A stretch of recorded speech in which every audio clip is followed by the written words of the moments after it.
Reviews, the biggest news, the what's new, and the who's who. Welcome to the Daily Gamer podcast with Joe Mango and James.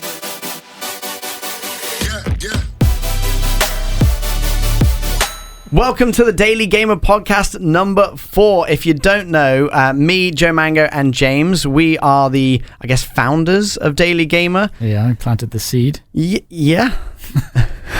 That's a weird way to put it. The flower's growing. The flower's growing. We started about a year and 9 months ago. We do loads of just anything gaming, really. We do gaming news on our Instagram. We do gaming reviews on our YouTube. You can check all those things out. We've got a website as well, daily-gamer.net. And we have this podcast. We're only on number 4 now, pretty new. But every single week, we like to get a really cool person to just geek out and chat about gaming, and I think we got one of the coolest there is. It's Meena from Geekay Games. GK Games. GK Games. I get it wrong every time, even though I know it's GK. No, it's fine. I think I grew up calling it Geekay. So Correct. I think many people in this region technically called it Geekay for a long time. Yeah, like you were just telling me that there was actually like a reason for it. Yeah. So GK itself, it's a short form for its actual name. GK's actual name is Game King. Ah, okay. Right. So it's use the term. What was it? Phonetic. Yeah, it's just the way they pronounce it is the way they've branded the stores. So we call this like our entire entity as GK. Yeah. So if you want to just call it like the letter G and the letter K, and then you're good to go. GK. There you go. There we go. We've learned something new today. Yeah. All right. Well, that isn't the end of the podcast. We've still got more to do. Today we've got we do a topic every week, and our topic this week, nice and easy one. It's just games that are upcoming that we're very excited to play. Meena, you're the guest. Would you like to kick it off? Oh, 100%. Ready talking about the game that I have pre-ordered, which is God of War. Nice. Yes. I think many people are actually going back and playing it over and over again. The last edition, waiting for the next one. Yeah, that's what I'm trying to do. Yeah. On the PC actually. Oh no, man. That was actually an insane move, by the way, for them to release it on PC just like a while before they announced the upcoming PlayStation 2. Yeah, definitely. God of War 2 on PlayStation 5. I think. But from what I've understood and from the small kind of clips we kind of saw earlier, I think it's gonna knock everything out of the park. Actually, it does look really cool from what they had the gameplay video like a week, maybe 2 weeks ago. Yeah, I think I watched it 5 times. Honestly, I was like, wow, like the way he like uses his abilities and everything. It was so like smooth and cool, and you're just like, I want to be that guy. Exactly. You know what frustrates me though, from a gamer's perspective, or even from a gaming industry background, is that seeing all these people giving like really weird feedback about the game, going like it looks exactly the same as last time. I'm just like, if it's not broke, why fix it? Yeah, that's true. It won Game of the Year. They've basically just gone like, all right, guys, exact same game, just change a couple of the trees around. No one will notice. Yeah, it'll sell millions. Exactly. It's insane, and it's also again one of the best mythologies on the planet, man. Like I'm excited. I'm excited to see where it goes. I actually have a bet with my friends to think like, so a lot of people think that Kratos might die in this new episodic because of the ending of the last game. Spoilers, obviously. So that there's a prophecy that he'd die in this whatever. But what I'm excited about is imagine they doing other mythologies. Yeah, that's well, they do say it's loosely based on the mythologies that it's kind of going past. The event of Ragnarok itself is the biggest Nordic thing. But they always say loosely based. Loosely based. Yeah, just so they don't like annoy. So people don't go, hey, that is not right. They're like, we said loosely based, guys. You can't blame us. We didn't say this was a shot-for-shot remake of mythology. All right.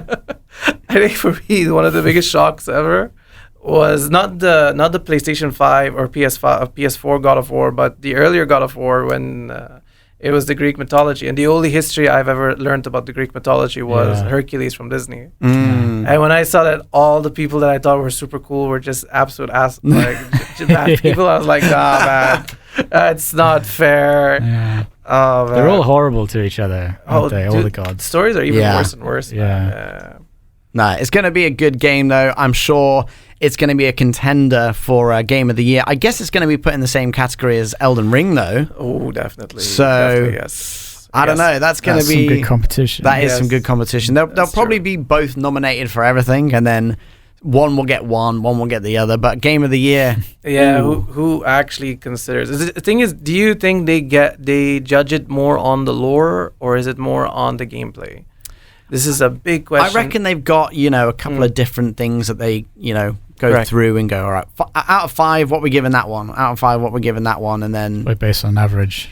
Yeah, and then they'll average it all gameplay, through. Story, experience. Exactly. Maybe even graphics come in, stuff like that. Technological stuff. Which, I mean, come on, Elden Ring did absolutely smash it. No, absolutely. Actually, I love when they released it. People were like, there's no difficulty setting. Because the way you can adjust difficulties by how much you play the game, which I think was a genius move. Because, like, for example, when you get tired of playing a game, you can make it easy, normal, whatever. Yeah. The way they did it is that if you want to fight a boss and you want to win it, all you got to do is just really farm a lot more. Yeah, got to go grind. You just go grind for like That's what I was doing. I found like a pretty sweet spot where I could just ride on my horse and just keep killing these same guys. Occasionally I would die, but usually I was right. Yeah. And get up levels pretty quickly. Yeah. And then I'm like, all right, go back to where I was before. Yeah. Can I do it? No. Go back, farm some more, and then now I can do it. Pretty much. You just got to get good. Yeah, that's get true. good. That's true. Every game. But I guess a lot of the Dark Souls fans weren't super keen that there was no difficulty level kind of thing because they wanted it to be as hard as you can. Yep. But I think it was a good move for them because they wanted everyone to play it. And that's what happened. They sold, I think they wanted to sell 4 million and they sold 4 million in like the first 3 weeks or something. Oh, wow. So that's crazy. Yeah, they thought within a couple of years they would sell 4 million in total. Yeah. They made billions on that game. Actually, yes. So it's, well done to them for making a great game. That's true. That's true. James, let's move on. What other games are you looking forward to? Well, you know what I'm like with art style and stuff, creativity. Loves his art style. I don't know if you guys have heard of Scorn. It rings a bell, but I'm not 100% sure. It's like Scorn. I haven't really. Was it announced with the PlayStation, the State of Play? No. Yeah, I think it's something else. It was announced maybe a good few years ago, actually. Oh, wow. Okay. And it's been in development ever since. Oh, wow. It's basically like a first-person kind of organic kind of like experience, like a walking sim, but also like a puzzle. You know what? I did see it. I did see the trailer of it, and I just looked at the photos, really and I remember about dark and like disgusting. Oh yeah. Looks like something off a Tool. I did see this. Yeah. Oh man, that's like nightmare fuel. I like that shit. Yeah. Oh, okay. fuel me up. all right, buddy. No. I did see it and got pretty creeped out actually when I was watching, because I think in the gameplay trailer or the trailer they've shown, it's very dark, almost the whole time. Yeah. And you kind of can just see in front of you, and then he opens up some sort of sack and like pulls stuff out of it, and I was like, what is this? But yeah, it's like a puzzle game as well. Yeah. I think so. Yeah. So I think it's like a survival game in general. Yeah, with a really dark, gross theme. Like, because there was a game called Agony. I don't know if you heard of that. James, what? That was also. What are you playing? Video games are made for fun. Yeah. No. We're like, let's fun play here. Let's play Valorant and Fortnite. And James is like, have you heard of Agony and Death, Despair? That's my favorite. Yeah, there you go. That's why I'm so dark. That's why I was an emo kid growing up. That's where it comes from. No, Agony was also a similar kind of theme. Yeah, but it didn't play very well. So hopefully. Okay. I do something quite good with this one. I'm looking forward to that. Scorn. Yeah. All right, well, I'm going to move on with something lighter. Hogwarts Legacy. Let's go. Wizards. Yes. You can see the difference, right? Oh, man. That looks really good, though. It does. And they've been teasing what... I know this sounds really stupid, but I've followed them, for everything they're posting about it. And... they were posting what the common rooms looked like, but they were only posting like one every like 4 or 5 days. So every time I was like, oh, the next one's out. Oh, So nerdy. it's like Hufflepuff and Ravenclaw went first because they're the shit ones. And then they were like Slytherin. I was like, oh, okay, kind of cool. And then the last one they did, which was only a few days ago, they showed you what the Hogwarts one looked like, and I was like, oh, it looks amazing. Yeah, that's insane. So, and I know that's just literally like a really small part of the game. Yeah, absolutely. But it does get you excited because for people that like Harry Potter, which I do, it looks like it's the kind of the closest thing you can get that any Harry Potter game has ever done. Correct. Because you've had Harry Potter games in the past, but they are a little bit like meh. Was there one on the PlayStation? Yeah, they had one where you had to really janky animation. Yeah, really janky, and then they had like cutscenes that were just like ridiculous. And yeah, like it wasn't great, but I still enjoyed it because of the Harry Potter thing. But this, it looks fantastic. The spell casting and everything looks really smooth and it looks really, really realistic. So I'm excited. I think when they first started teasing about it, many people were like considering would it be like Pokemon Go kind of a vibe, because the information that was coming out wasn't so clear, and there were like a lot of rumors speculating online. It'll be on the mobile, it'll be whichever. And then when they just shocked the world with the insane level of graphics and thought process, like I'm just trying to imagine they're making a fantasy world based on some of the best medium, which is books and movies, into a game, which is an RPG. Yeah. Now that is like, I can't imagine the challenge. Like whoever pitched this to the execs, and they were like, yeah, go for it. Yeah. And then he had to go to his team and go, hey, guess, guys, how much work you're going to do for the next several years. Oh, yeah. You're going to make a magical world exist. Like, that's insane. I'm sure a lot of time and money has gone into making this. Oh, 100%. But I think it's going to be a good one. I think so. The hype is there, definitely. Yeah. And like, because you get to play, as your own character kind of thing. Correct. Which is cool. So you can... I actually not sure, but I think you can make it look like you want it to look. Yeah, it's an RPG. Yeah. You create a So you don't play like Harry Potter. You don't play, or exactly. maybe God knows. But I know that you're playing as an individual. Yeah, I don't think Harry's got anything to do with this, to be honest. Is he not going to be in it? I don't know, to be honest. I haven't seen, but it's the gang not going to be there. But it's kind of like you get to be one of the students that gets on the train at 9 3/4 or whatever, and then goes to Hogwarts and. Absolutely. And cast some spells. Yeah, you make gotta out be the with new some ginger girls. You're gonna be the new Harry Potter, dude. That's all the way you gotta do. Yeah. Meena, any other games that you're looking forward to? Tekken 8. Ooh. Yes. Okay. No. When I saw the announcement for it, I was like, I've been waiting for them to announce something like for a while, because I know they've been in development for a long time to do something new with the Tekken. I thought it was either going to be like a new DLC, or like the way they did it was actually so smart. They released the Netflix series, which also I enjoyed a lot. Maybe not as much as I thought the lore would have gone the way I thought it would be, but it's still enjoyable at the end of the day. And then Tekken 8 comes out, and the game looks insane. From two aspects, I've always loved fighting games. I think it's probably the best game to play, no matter what your skill level is. Yeah. You can sit and play just with... button mash. Frick, yeah, man. Just have the time of your life with people. Yeah. But again, then the second part comes in, which is the esports element. Which is... Tekken itself is one of the most hyped esports events in the world, man. Like, there are like clips. If you watch these clips online, the moments of like these champions playing, and just seconds before it, you can hear like a whole stadium just about to erupt.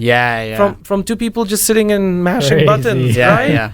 And it's just a bunch of pixels, but that's what's so awesome about it, man. So if Tekken 8 is as awesome as it's going to be produced, and the audiences I'm hoping to grow, it's insane, man. Like, I'm really, really excited for What's the one out right now? It's Tekken 7. Correct. So, okay. So I have that one. Yeah. I do have that one. I'm not great at it, that's fine, to be honest, but we used to do like a little gaming thing every month. Okay. So I bought Tekken just for people to have some fun on that. Yeah. Anyway, my wife, it turns out, she's really good at Tekken. And she only plays with Nina. And she knows all the Nina spells and just gets me every time. Like, probably if we played 10 games, I would maybe win 2 or 3. Oh, fair. And it really annoys me. Yeah. And what's worse is she knows that really annoys me and loves the fact and laughs at me because I get so annoyed that she keeps beating me. I'm like, just pick another character. She's like, no, I'm playing with Nina. But yeah, it does look good. And I just when you were saying about the esports, I do remember back, what was it, Mortal Kombat, when that guy had to he always had like no health. It was like it's a famous esports moment, and the guy had like almost no health, and then someone did a special move on him and he had to block it like perfectly. Street Fighter, yeah, insane, and he had to block it like 9 blocks in a row, and then he won. Yes, and he won. And by the way, you can't hold block. Yeah, the whole block will still give you some damage. He was literally to die. He had to do a perfect parry 9 times in like I don't even know how fast it was. It's like 4 seconds or something. Whoa, it was insane. Like time it just right. Yeah, because the lady special ability, she goes super kicking really fast. Yeah. And just the the reason I mention it was because the electricity of the audience was ridiculous when he was like block, and because he was about to die, he was about to lose. That was like the last bit of the whole tournament. Yeah, block, and then kills her. After he blocks her special move. I think that he was so surprised that he managed to block it that he didn't even do anything after that. He was like, what? I won. And then exactly. And then he managed to kill her and the whole crowd was just like, let's go. Oh my God. The game casters were just like going insane. And this was a final, I'm guessing. Yeah, it was like the final of the whole thing. I mean, this was going back like maybe 20 years ago, to be honest, 15 years ago. It was pretty old. Yeah, I don't remember exactly when, but it was pretty old. Goosebumps, bro. They're those goosebump moments. So pretty cool. Excited for Tekken 8. Oui. Any more games, James? What are you looking forward to? I don't know. I've got a couple. One's pretty dark and scary as well. Oh, what a surprise! I'll say it's Dead Space. Okay. Fair. Yeah. I mean, that growing up playing those games was like, that's absolutely fair. No, I think the game actually is going to some insane development. Yeah. Okay, I'll ask you this question because you mentioned when you open these topics of these games, you mentioned from a graphical perspective you admire them as well. Yeah. But let's say God of War, Spider-Man, they're insanely the amount of work that's put into development from a graphics perspective is also pretty high. What differentiates it for you to say this is like, on a graphical perspective, to your opinion, is superior? I think maybe something that looks more unique. Okay. Or something you haven't seen before. Okay. For me, like, as I mentioned before, like Scorn has such a unique looking style to it that you don't see every day. And I love to see like diverse approaches to computer games. I guess it's not like it doesn't have to be the best quality game for you. You just want the art and the stuff that they're doing inside it. I would like that to be original. To have some meaning. Yeah. To not just be like, oh, hey, we're using Unreal Engine 5. Let's just drop all these assets in there. Exactly. You want them to actually like spend time on every detail that's there. Yeah, that does even make with sense. like a lot of pixel games as well. There's some incredible pixel art games that are out there. From an indie perspective. Yeah. There's some and beautiful I really games. appreciate that too, as well. Like, I think there's one called Children of Mortar. Okay. Sounds really dark and horrible as well. It is a little bit. No, it's actually quite nice. But I think if you check that out, that the pixel art, the amount of effort they've gone into making that a beautiful game is incredible. It's a roguelike, sort of 2D roguelike. But yeah, check it out. I think we need to maybe get you to see a psychiatrist or something. Maybe. Absolutely. I was going to talk about High on Life, which is... look at that. which is bright, happy. No, that is right? bright. Well, it's a child murdering aliens with a gun and a knife that swears at people. There you go. So I don't know, happy and bright. Well, I mean, yeah, the color is very colorful. Yeah, at least there's like blues and reds and greens. No, actually. Yeah, I mean, obviously Justin Roiland, a bit of an insane mind, and he's done a really good job with making this game look as quirky and amazing as Rick and Morty. Yeah. So yeah, I'm quite excited for that. I was looking at Starfield. Oh yeah, which looks amazing. That's been in development for ages. Yeah, it's like I'm pretty sure it's just like an MMO RPG. Oh, it's the Bethesda space. game. Yes. Yes. See, I get confused sometimes with the other one. Which one? The other space one that's been in development for ages. What's it called? Is it coming out or is it out? I know what you mean. But I can't remember it right now. It's in like beta phase. You right can now? play it. You can buy ships and stuff. What's Yeah. Oh, I can't remember. I get adverts for it, to be honest. Oh no. Do you want to me. Google it? Yeah, probably good idea. You're not talking about No Man, right? No, it's not No Man's Sky. No Man's Sky, Dead No. Space, Elite Dangerous, Kerbal Space Program. You're not talking about the Callisto Starfield. program either. Project. The which? The Callisto project. No, not that looks one, interesting though. That doesn't EV look nice. Online. No. No? No, that game That's makes been a- millions. By the way. that's been a while. That's gonna Insane annoy me. game. Endless Space 2? I don't know, James. But either way, Starfield.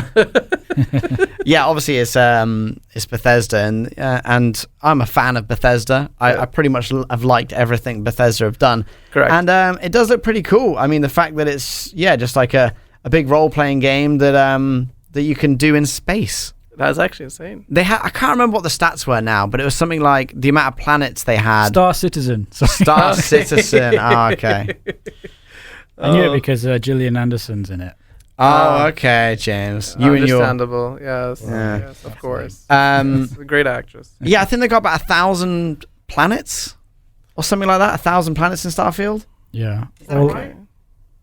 How many planets in Starfield?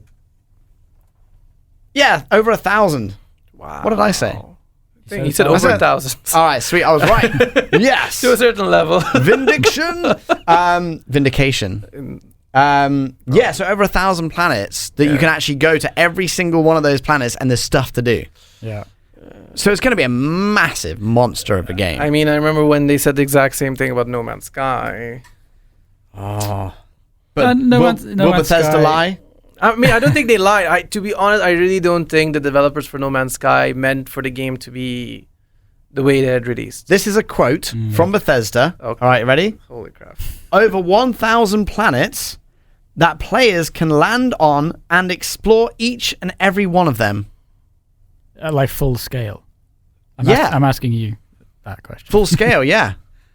I mean, there's obviously going to be planets that are going to be bigger than others, What? But Imagine. the fact that you can land on every single one and do stuff on it, Yeah, that's pretty nuts. cool. I mean, No Man's Sky kind of has that. I think it's actually become much more better. It's just the sad part is it's not being advertised. I've had a lot of people that are telling me, come on No Man's Sky, it's really fun now. Mm. But first impressions are first impressions, man. Like once Yeah. you lose someone, it's very difficult to get you back. Yeah. It's true. I Yeah. still haven't played Cyberpunk again, even though I do want to, but I'm like, Did you watch the series? I haven't Oh, watched yeah. it yet. I'm When trying to you do- convince my wife. When you do, you'll immediately want to play it. Yeah, well, that's what I heard. So, They've so good. They've It's gone so back good. up, haven't So they? They've got the yes. most concurrent players again since when they It's launched. top So 10 on much, Steam, yeah. yes. Yeah, crazy. No, it's insane. It's actually insane. All right, I think we're pretty much going to wrap it up there for the new games. I feel like we could just keep talking about this for the next hour. I will just we can all say one more game, all right, but we won't talk about it. Yeah. I got two though: Dead Island 2 and Skull and Bones. Okay. All right, they're two that I wanna play. Meena, you got any more? I'm actually excited for One Piece. One Piece. Yeah, I'm Oh, really yeah. excited about One Piece. So Okay. the two reasons. One, I got into it after COVID. Yeah. I just looked at it as like a behemoth of a show to watch, which is like 1,000 episodes. And it took me about a year and a half to complete half of it. Yeah, that's pretty insane. But to be honest, the game, it's going to, from my perspective, be able to add so much more to the lore that I enjoy watching so much about it. So that's it. How many mangas were there? I don't know about Must manga. be. I can't read. I can't. I can't. Like I wouldn't mind reading a book, but if the book has already been translated into a medium for a movie or Yeah. a show, I can't. There's no Yeah. point, really, is there, at the end of the day? And the thing about do you guys also enjoy anime? I do. Yeah, yeah. Some. So I can't. Nothing with tentacles, but No. That's a different word. That's it. So for me, I think my first anime was Bleach, and the music score for it was fantastic. And then I came to a point where I finished the medium of anime and the manga was out. My friend's like, just read the manga, just do it. I'm like, but the music, I need that music. I need it. Yeah, It's just the hype before a fight, the sad scenes, the happy scenes. They do so much work with the music, and I just couldn't get into manga. Yeah. Anyway, all right, there we go. They are the new games we're all very excited about. More than welcome to let us know what you're excited about. You can head over to our website, daily-gamer.net. We've got all the different channels there, Discord, Instagram. Hit us up on any one of those, And let us know what you're excited to play. Do you want to just start off? Tell us who you are and what you do. Absolutely. So my name is Meena George. I'm the head of esports at Geekay Group, and I currently manage one of the best esports teams in the region. Are you just saying that because you work there? No, not at all. I can say our credentials say that for themselves. We're either first or second. Amazing. Yes, correct. Nice. Okay, cool. So you must be good at your job then. I try my best. Yeah. All right. Do you want to tell us, for those that don't know, a little bit more about what GK does? Absolutely. So we're majorly known for being the largest gaming retail chain in the region. So we're established all across the GCC, and we currently are also a distribution arm for some of the best games in the region. We distribute Logitech, Zoe, and Take-Two, for example, in this region. Cool. So we do a lot of those, and obviously the esports arm. Very cool. So in terms of esports, what kind of games are you playing mainly? Like I'm playing, or my team? No, like your team. Yeah, like how many? Because I know that these esports teams, you're not just focusing on one game. Usually, you'll have multiple, right? Yes. So we're currently in 9 different titles, and we have 10 different teams. The reason that being is that we have a team that's male and female in the same title. Cool. Yeah. So majorly, we're doing games which are under most of the publishers that exist here. Just to really name some of them: Valorant, League of Legends, PUBG Mobile, Rocket League, Rainbow Six. FIFA, all these games are very popular in this region specifically. Very cool. Yeah. So you were saying that you normally come first or second. Is that across the board to all titles? Yes, that comes across to all titles in this region specifically. How are you, finding all of these amazing gamers? Like, how do you go out and recruit these people? So I want to say I'm blessed with an insanely amazing staff. We have a whole division that focuses on talent management. They look at recruiting and telling us like, hey, listen, this is the best player.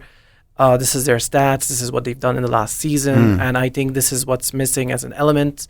So what we do, and it's missing here, it's no longer as missing as it used to be, but we add the missing elements that take a player from being an average to becoming one of the best worldwide players. You sort of have like scouts, like a football team. You could say that, yeah. You could say that, absolutely. Yeah. And how do they kind of come onto your radar? Like, are they streaming? Are they creating content, or do they send clips in to you? So clips and streaming wouldn't really apply for an esports team because I need to see them playing at the most competitive level, which is usually a high-level tournament. So when they play a high-level tournament and the stakes are high... So they're not necessarily with a team already. They just turn up to these tournaments. Anyone can kind of come and play. They could also been with a team, of course. Okay. Like we also do, if we do see there's an insanely amazing player that adds to the rest of the talent pool that we have with the team, we're going to go like, listen, I think you can do a crazy good job by coming. And we extend the offer. If it goes well, it goes well.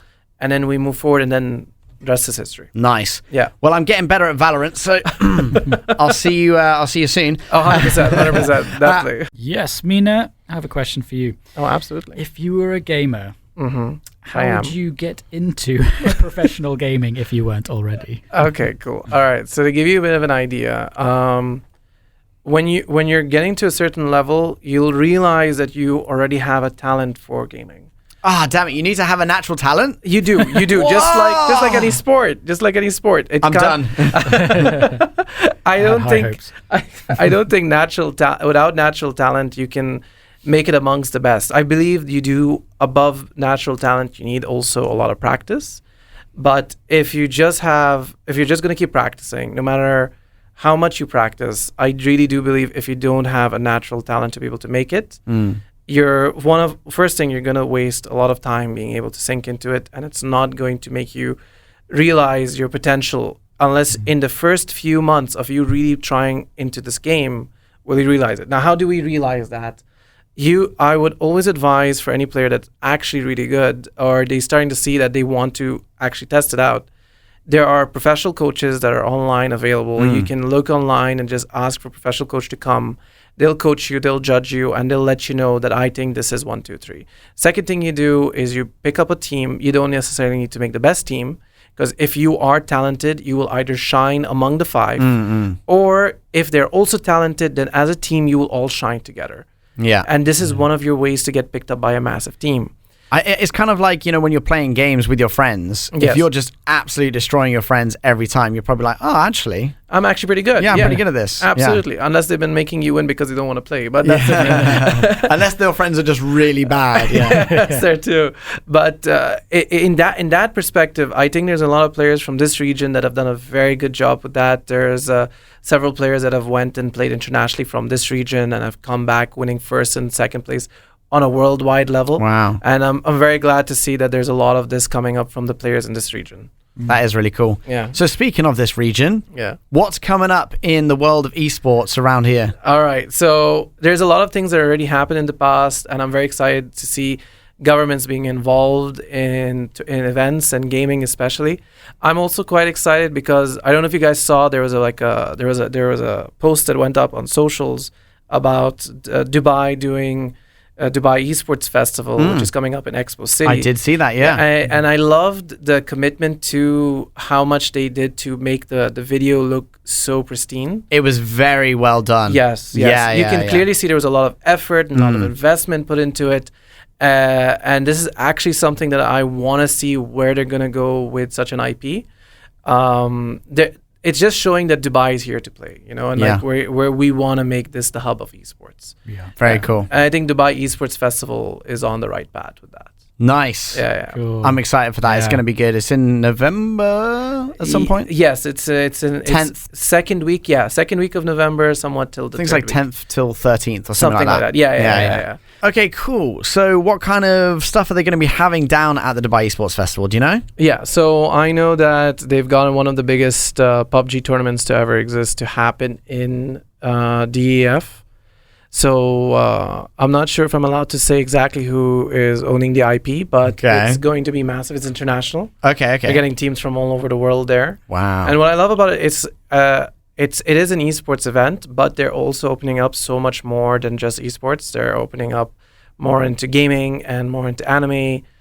From what I've understood, there is also another side to the event called PopCon. Yes, yep. So that's their. We are actually official ambassadors of PopCon now. No way. Yeah, Daily Gamer. We're going to be doing some stuff down there. Oh, okay. So like, that'd be quite cool. Tell me a bit of an idea of like what you think you guys could do there. Yeah, so we're going to be. I'm actually quite excited. They've got King Theoden from Lord of the Rings. I forgot his real name. Okay. He's going to be there. Okay. A guy from The Walking Dead is there. And they said that as ambassadors, we can try and interview some of these people. So I think that would be quite cool. Nerd. I don't know if I'm going to be able to interview King Theoden. I'll just be like, I'm just going to keep quoting him. For Rohan! The man's just going to just jump up and go like, man, listen. Yeah, you're he's going to be like, I know, bro. I'm going to be like, why did you shave your beard? I like that. I like that little circle beard you had. That I always thought looked exactly the same as his sword. You know, the end of King Theoden's sword, right? It was like, if he put it there, it would have been the same shape as his beard. I guess I can see it. Google it. Okay. I promise. Well, I'm going to show you. Wait. Here it is. All right. I got to get this. All right. King Theoden. I hope you're right. Wait. It's a weird hill to find. All right. So that's his beard, right? Correct. That's his beard. Okay. Now look. King Theoden sword. All right. Look at that. Yeah. If he put that, okay, like that, okay. I see it. That is his beard. I always thought that. Is there an element of truth to that? There's a reason. They did that deliberately, bro. Yeah, okay. I reckon. Anyway, wait. There's actually a photo with him with his beard and his sword. Look. Okay. It's loose. We'll give you that one. All right, yeah. Let it be. Anyway, we can't fight you on that hill. That's all good. So it's your hill. Back to the event. Yeah. No, so we're gonna be down there. We're gonna be like interviewing some people, hopefully, which will be really cool. Yeah. We're gonna be creating some video content. They're actually gonna be doing a podcast whilst they're there as well. So I think we're gonna be a part of that in some way, I guess. Okay. And we're gonna give away some tickets as well, which should be cool before the event. So nice. Check our socials out for that. Daily Gamer Official on Instagram, and you might be able to actually win some stuff to go down a PopCon from us. Absolutely. But yeah. Let's I'm do it. obviously excited about PopCon. It's going to be good, but I am also quite excited to actually see some real life esports happening down there. Oh, without a question. So you said there's going to be a PUBG one. Correct. Have they said the prize pool yet? No, I think they're waiting to announce it like right before the official launch of What the we tickets. thinking? What we thinking? Like Has to be 10 million dirhams? Yeah, it has to be in the millions. I don't think they're going to advertise in dirhams, by the way. It has to be in dollars. Yeah. Just because it's going to be international. $3.3 million. Why the 0.3? So it's like close to 10 million dirhams. 0.3.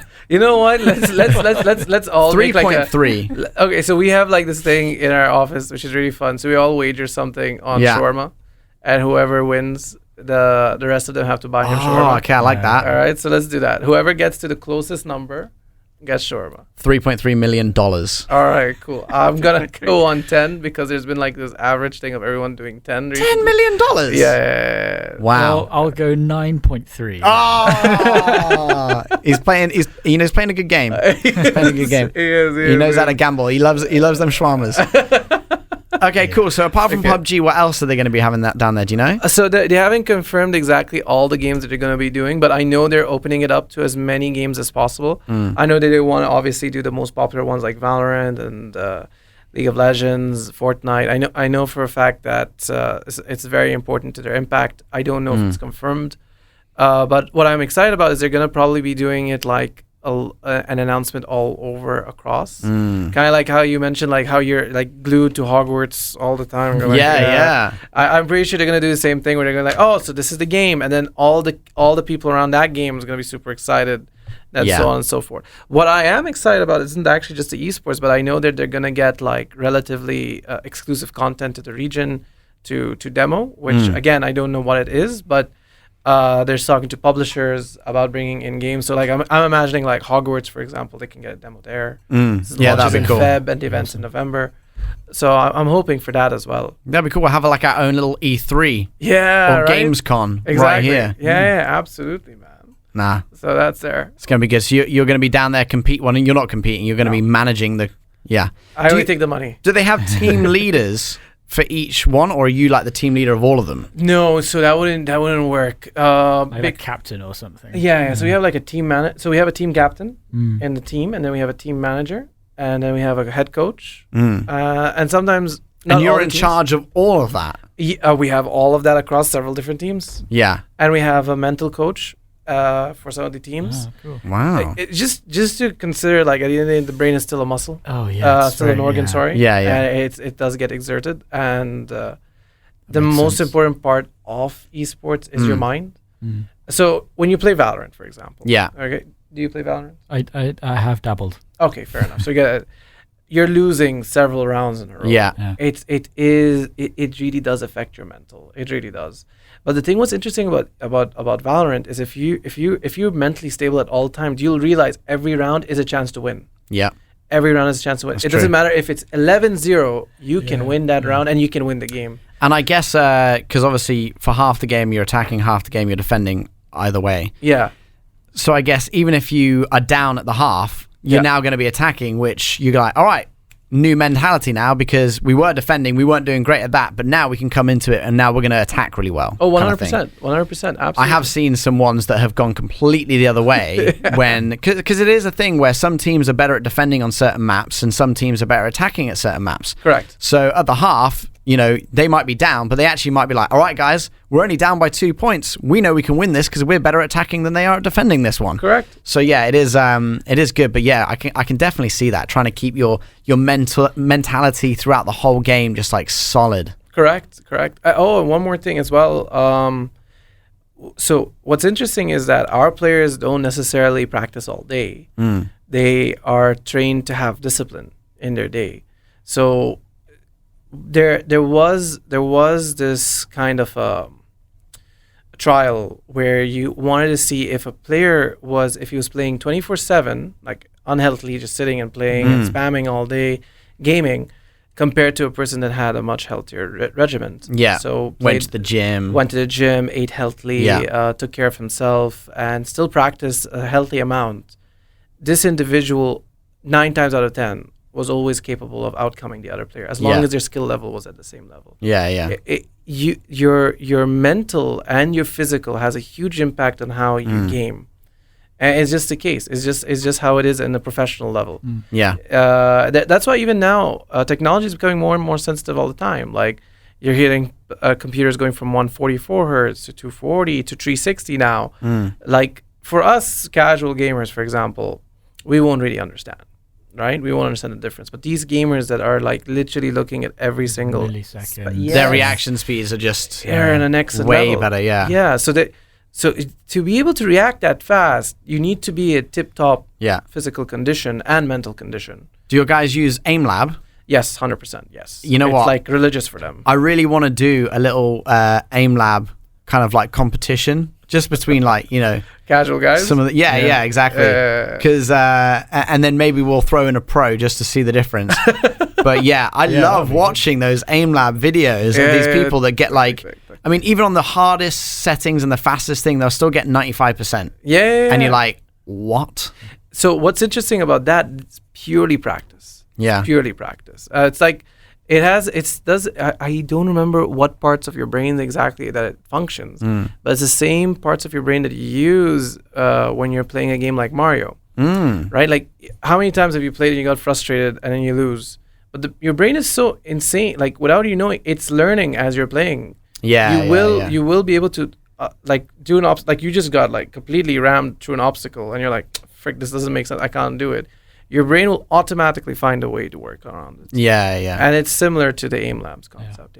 It's very cool. I actually just with AimLabs, I saw that obviously they started this company to help people with esports, but now what they actually do is they've set up loads of programs for people with disabilities to help them regain cognitive development. That's amazing. So people who've been in like car crashes and stuff like that, and their brain is like not as working as what it was before. They've set up all these things to help people, you know, get better and get kind of back to some sort of normal again. And they do it all for free. It's amazing. They go into these hospitals and stuff, and they set all this stuff up and equipment. That's and these, great, honestly, like I watched this. They had like a mini documentary. It was like 20 minutes or something. And they went through exactly like the process and how it did it.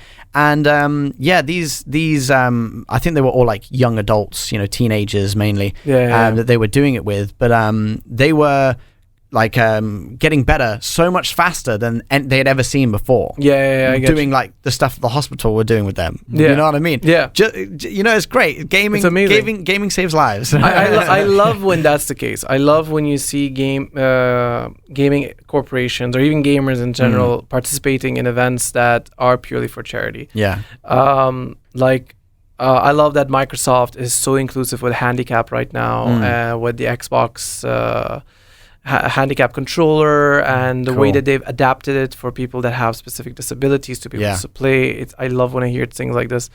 Closer to home, we have stuff like in Saudi, Gamers Without Borders. It's an amazing activity. $10 million every single year to charity directly, where they get like big players to play. Or even closer to home, where they had activation in Dubai Mall, where they had Abu Falla in a closed capsule, like a glass box thing, correct, right? Yes, glass box, and it was just levitating in Dubai Mall, and they raised. Okay, I can't accurately tell you because I don't remember what it was, $1 million or $10 million. It was a good amount. It was a crazy amount of money, and again, all of this went to charity. And I love when it's gaming doing this because gaming gets a bad rep so much of the time.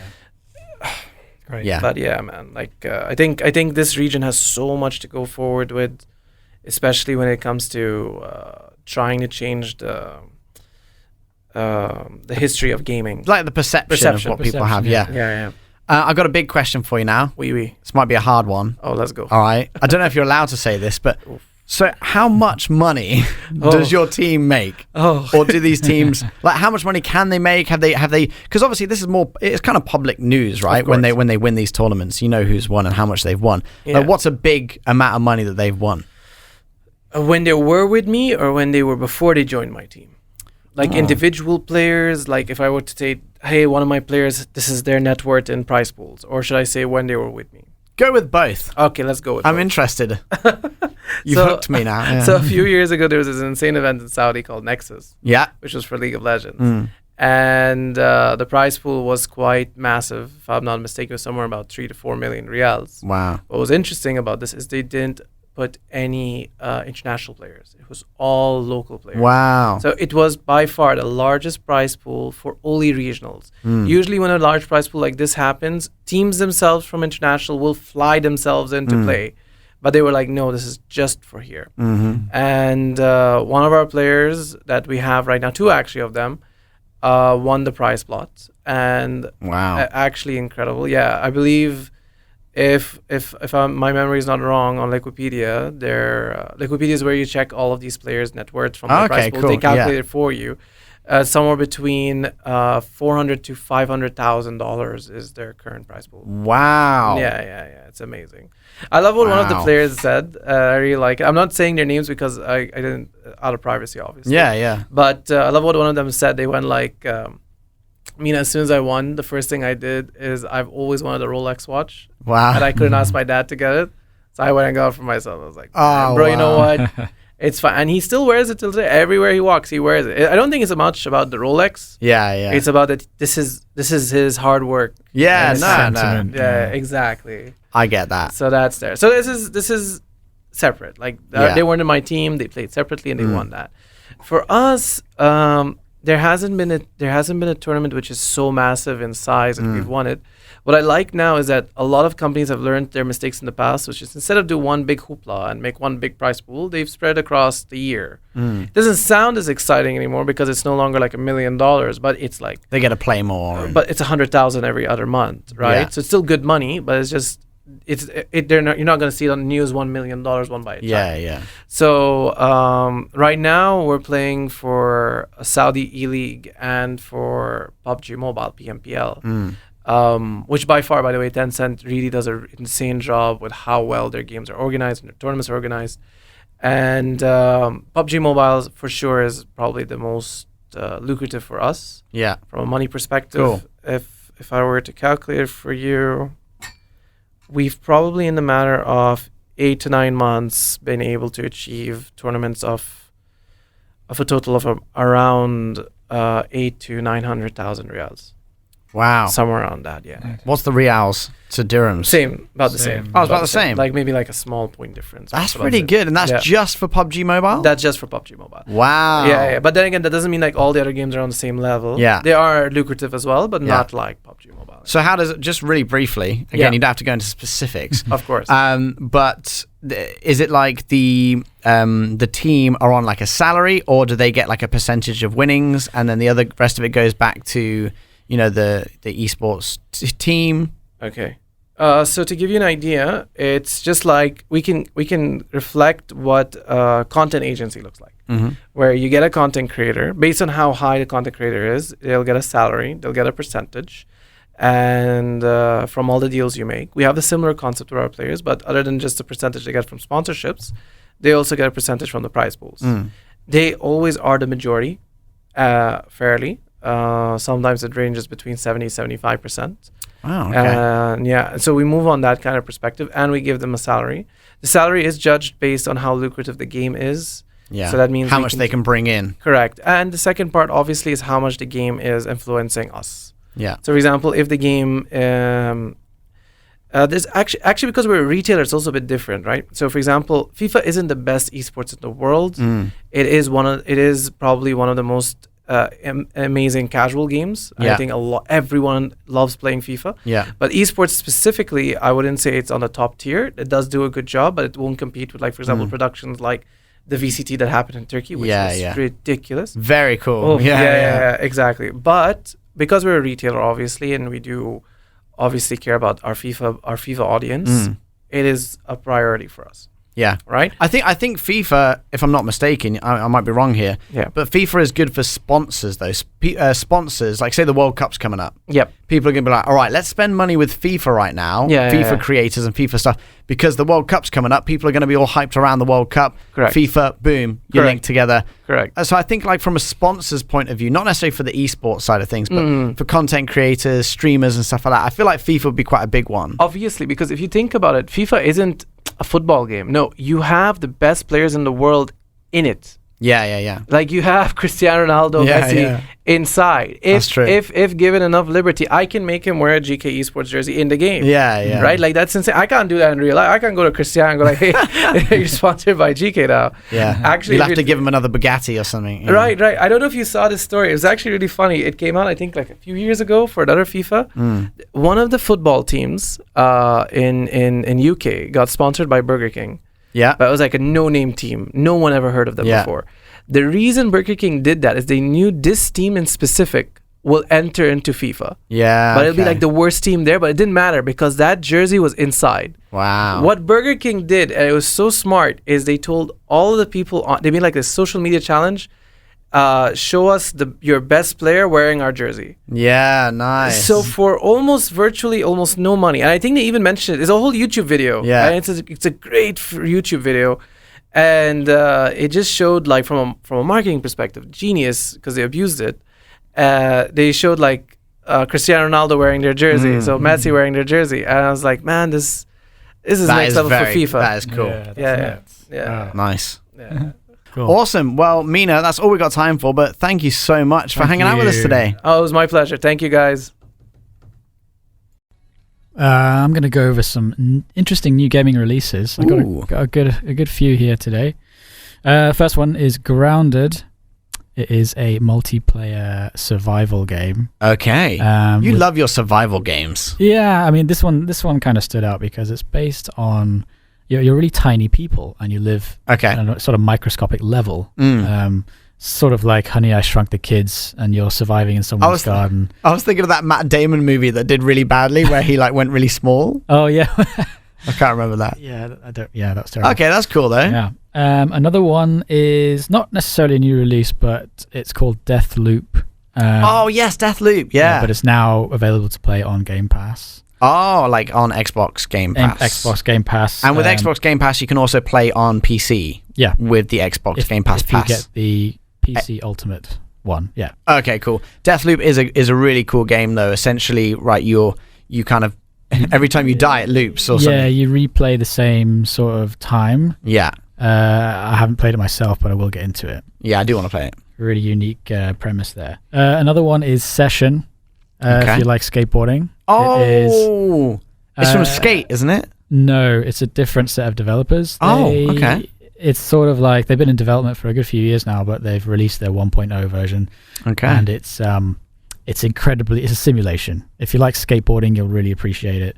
But it is so difficult. I can see that. Yeah. Okay. Another one on top of that is sports-wise is FIFA 23 is out today. No way. Yeah. And I think it's going to be the last FIFA. It is going to be the last FIFA, yeah. Yeah, so we don't know what it will be in the. They'll call it EA years. Football or something like that. Something like that. But yeah, it's a shame, but that legacy has had a good run. Yeah, I think FIFA wanted like $1 billion or something a year for them to use the name. Yeah, FIFA just, like out license them. Well, they're still going to give them all the licensing to have all the players and all the teams and all that stuff, but they just can't use the name FIFA. Yeah. Interesting. Anyway, thank you for the new game and releases, James. All good. Yeah.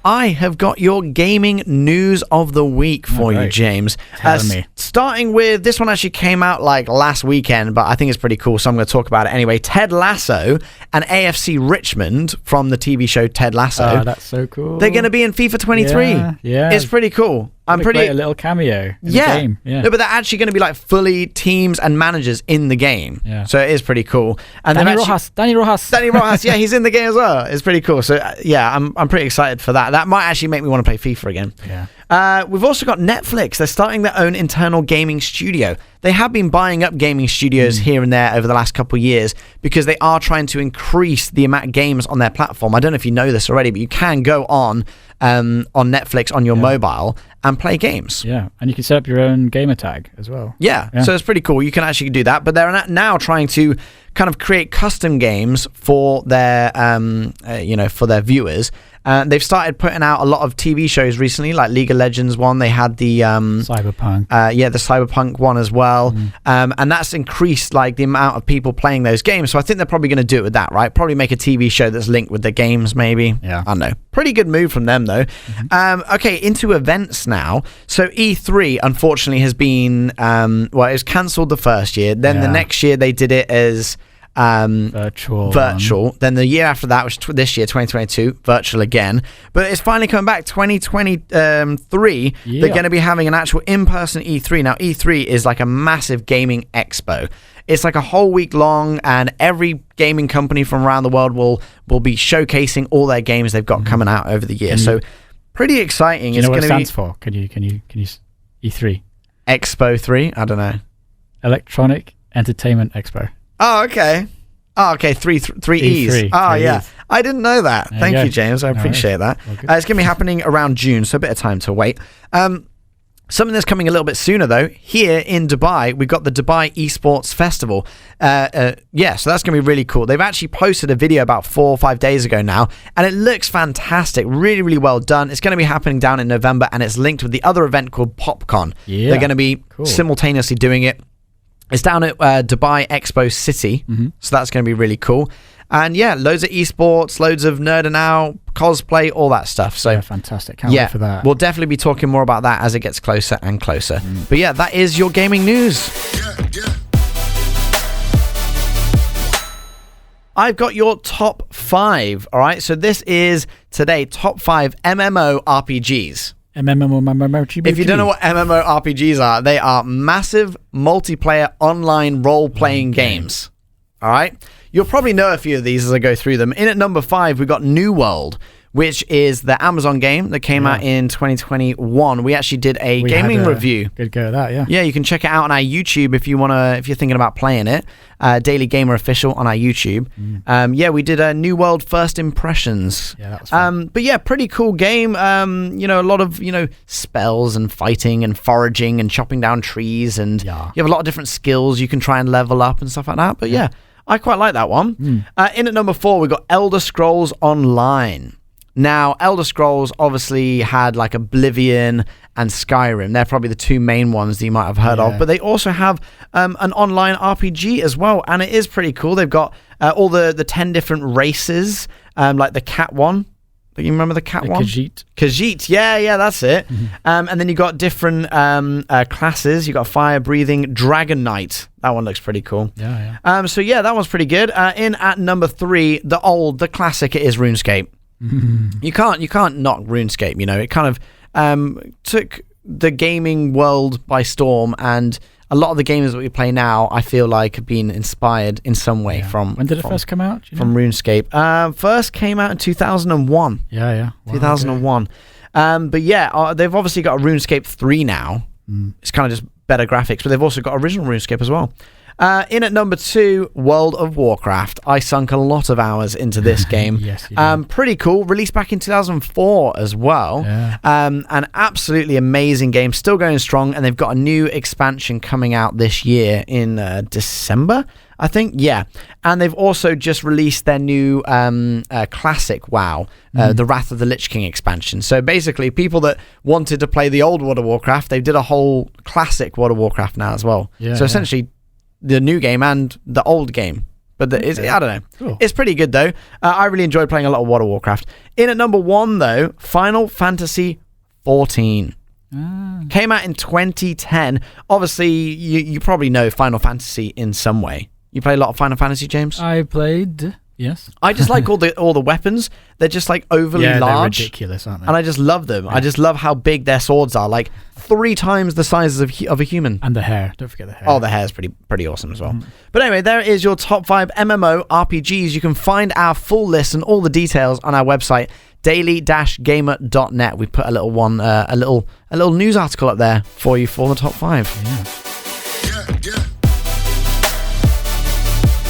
And that wraps up podcast number 4. Yeah. How did that go? How did it go? I think you summed it up. No. It went really well. I really enjoyed the podcast today. Meena, fantastic conversation with Meena. Went on for ages, but it felt like it was a 5-minute conversation. It was just, it was amazing. Kept going, yeah. Really could have. From Geekay Games, he told us, I learned a lot about esports in this region. Yeah, and managing it as well. And then, from his perspective, was very interesting. He knows his stuff. Yeah. I mean, he's the head of esports, and they have a lot of different, what did he say, 9 different games that they play, they have esports teams for. Yeah. So pretty cool. Anyway, you can check out our, any clips and stuff that we post on our YouTube. We just Daily Gamer Official. Follow us on our Instagrams, Daily Gamer Official as well. And check out our website, daily-gamer.net. Yeah, and let us know if you want us to talk about anything in particular. If you've got any good games or any topics you'd like to bring up. Yes, any questions for our interview person that we have? Interviewee? Interviewee, I think that's the one. Yeah. Anyway, thanks so much. And we will see you on the Daily Gamer podcast number 5 next week. Bye.